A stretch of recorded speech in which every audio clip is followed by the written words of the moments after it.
Ex cheated on me and falsely accused me of SA, so I exposed her to everyone she knew. In late May 2016, I asked my crush Kate of 3 years out on a coffee date. 3 dates later, we made things official. For the next 7 months, our relationship felt too good to be true. We clicked on so many interests, so we hardly ever disagreed on anything. We were very open with each other, which led to an incredible sex life. We both had good jobs, so we had money to spoil one another, and our families were both enthusiastic about our relationship. In January 2017, I was accepted into my country's Armed Forces Reserve program as a combat engineer. I underwent basic training from February to late April, and was up until then the hardest thing I had ever done. There were several times I thought I wouldn't graduate, and the only thing that kept me going was Kate's words of encouragement over texts and calls. She was there when I received my BTC certificate, and never let me forget how proud she was of me. As part of my job in the reserves, I would have to go away in the summer for advanced training, between early June to late August. Kate fully supported me going for 100 kilometers away to the training center, and spending almost our entire summer break on work to further my military career. The summer was brutal on me. I was a social outcast from every clique that formed on our course, and was the butt of several jokes. My self-esteem plummeted through the floor, but Kate's belief in me was what made me prevail. I passed as 5th best on course, and I owed it all to her. The decline.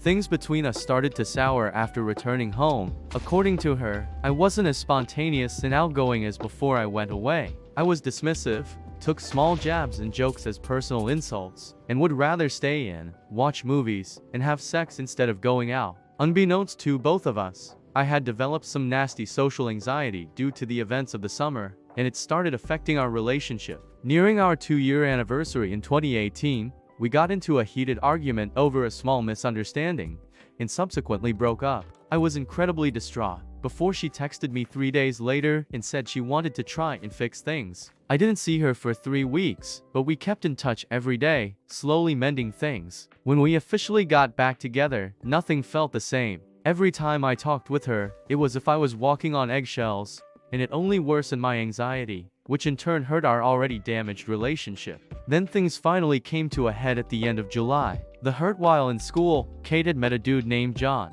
She saw in John what she used to see in me, and they quickly became very close friends. He consoled her through our breakup, and every little time I messed up afterwards. For the record, I knew of John, but never thought Kate would ever do anything with him. One night after work, we had planned for me to stay the night at Kate's place. I arrived to see the two of them chilling on the living room couch. Kate said that John had dropped by for a spontaneous visit, and he was just leaving. After John left, she became cold and distant. I slowly accepted that our relationship was dead, and asked her how things were between us. She echoed my thoughts, and we agreed to break up the next day. She said I could stay the night one last time, seeing how it was late and she was still worryful of me. From there on until she fell asleep, Kate became uncharacteristically glued to and protective of her phone. In the past, she wouldn't care if I had glanced over to catch her and her friends texting about whatever. But now she did her best to hide the screen from me. I asked her about it, and she said it was private stuff, which only raised more questions. After she fell asleep, curiosity got the better of me. I unlocked her phone, I knew her passcode, and found hundreds of messages between her and John. Messages about how she was now single. How exciting it was that they could now be a couple in public, and laughing at me about every little thing I did. I quietly sobbed as I read through each hurtful text. My crying wasn't as quiet as I thought. Kate stirred, and once she realized what I was doing, she threw a fit. I couldn't find the anger or words to combat her, so I just grabbed my stuff and left, with Kate shouting and yelling at me the whole time. It was late in the morning when I got home. I just broke down and ugly cried all night. I called in sick from work the next day, and spent it sulking in my bed.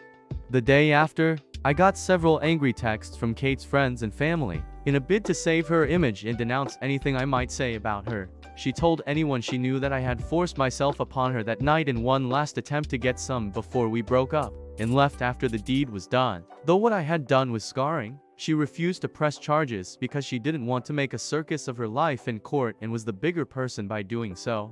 I spent the next few months in fear that her allegation would have me discharged from the army and my image forever tarnished, but nothing ever happened. The revenge. 5 months afterwards, Kate messaged me. After pleasantries, she basically apologized for the whole thing, and actually admitted to faking it. though she would never publicly admit it to save her own reputation. My image, be damned. This angered me, but I kept cool. I screenshot the texts and continued talking with her. Over the next 3 months, she entered into a cycle of events as follows.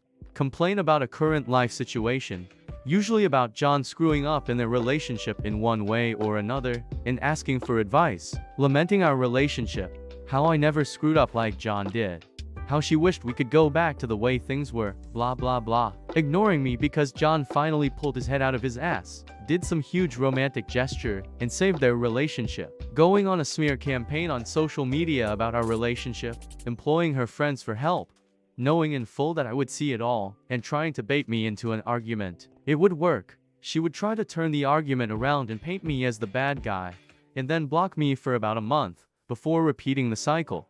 This happened 3 times like clockwork, and always left me burnt out and broken, but a part of me wanted it to happen. Each time it did, I took screenshots of every damning thing she said. I had a full SD card of everything I compiled before I finally decided it was time, making several picture copies of the worst text messages I caught.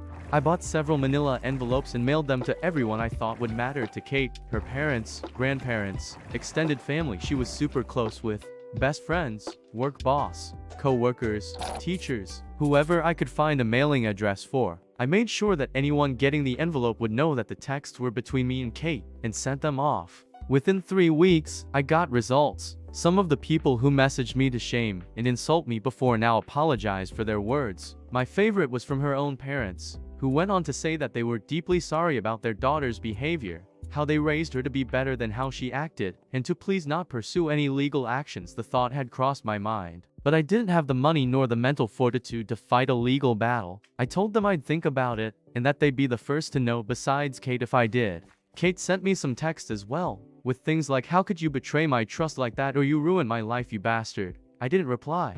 I just read every angry text that flew in with a satisfied grin, and then blocked her when they stopped. I never fully found out how badly her life was affected by my revenge, but I do know that she dropped out of school and no longer has a job. I hope John was worth it.